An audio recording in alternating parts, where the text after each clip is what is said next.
안녕하세요. 네, 우리 가족 간호가정 하고 있는 거 아실 거예요. 특히 그 단골 문제인 가족 사정도구 하고 있었었고요. 우리 가계도 했고, 가족 밀착도 했고, 그다음에 이제 외부 체계도 하겠습니다. 얘도 잘 나오는 애라고 생각하시면 되고요.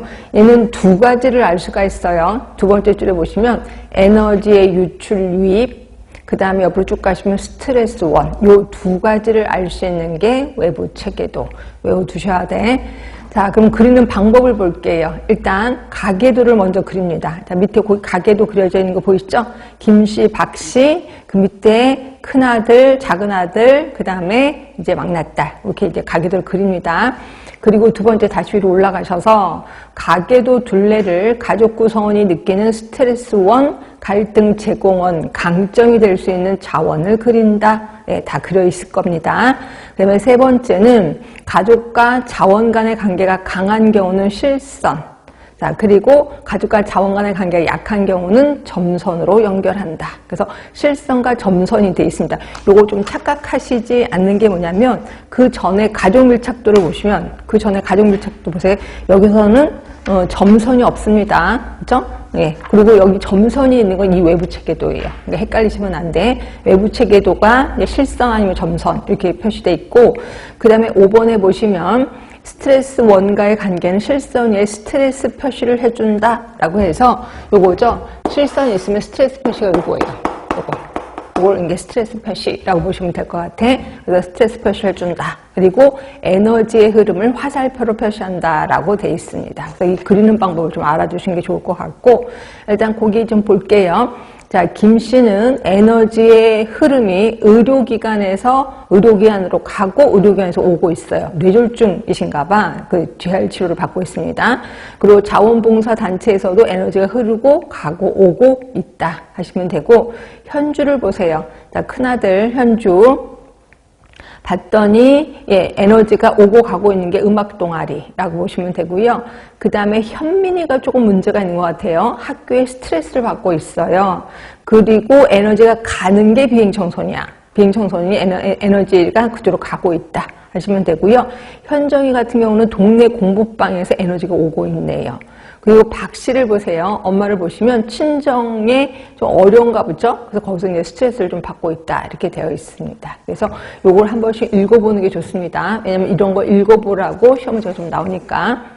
그 다음에 이제 4번하고 5번을 좀 같이 하도록 하겠는데, 4번은 가족 연대기예요.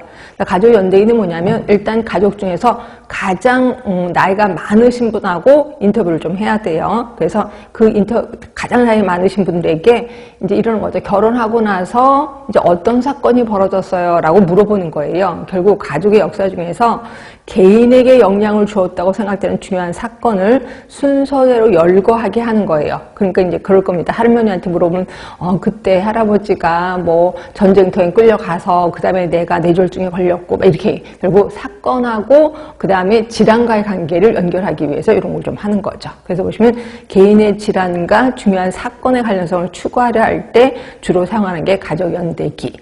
자, 그런데 그래서 가족 생활 사건은 뭐냐면 이게 표준화한 사건 파일입니다. 그러니까 사건 도구 파일이에요. 그러니까 표준화됐다는 거는 거기 문제가 좀 있습니다. 그러니까 이렇게 질문이 쭉 있는데 뭐 예를 들어서 한 100가지 질문이 있다라고 보시면 되는데 이런 거죠. 예를 들어서 제일 큰 게 그걸 거예요. 그 자녀의 죽음인가 그럴 거예요. 자녀의 죽음 이렇게 있고 옆에 이제 점수가 있습니다. 그 다음에는 뭐 부모의 죽음, 뭐 친구의 죽음 쭉 해서 순서가 돼 있어요. 그래서 지난 뭐 3년간 또는 지난 뭐 6개월간 또는 지난 1년간 나한테 일어난 일을 체크를 해라 이렇게 돼 있습니다. 그래서 이제 체크를 하잖아요. 체크를 하고 나면 여기 옆에 있는 점수가 있어요. 이 점수를 다 더해서 몇 점 이상이면 나는 조금 스트레스를 받고 있구나 이렇게 생각하시면 돼요. 근데 이게 이제 외국에서 만들어졌는데 이건 이제 우리나라 걸로 바꾼 거 있습니다. 바꾼 거 있는데 그 문제 마지막 제일 큰 게 이제 자녀의 죽음이었고 제일 마지막이 혹시 뭐지 한번 찾아보실래요? 군대 가는 거. 또 하나가 뭐냐면 큰 냉장고 사는 게 있어요. 큰 냉장고 사는 거. 어떤 게 스트레스가 더 심할 것 같아? 군대 가는 거하고 큰 냉장고 사는 거하고? 그럼 당연히 군대 가는 게 스트레스가 더 많겠죠. 근데 군대 가는 게 더 밑에예요. 군대 가는 거, 그러니까 큰 냉장고 사는 게 더 스트레스래요. 그래서 이게 왜? 그랬더니 군대 가는 거는 어쩔 수 없잖아. 뭐 선택의 여지가 없는 거잖아요. 근데 큰 냉장고 사는 거는 골치 아프다는 거죠. 조금이라도 조금만 더 좋은 걸 사야 되기 때문에. 그래서 여기 스트레스가 좀 큰 걸로 나오고 있습니다. 그러니까 이런 식으로 어떤 질문이 있다는 거죠.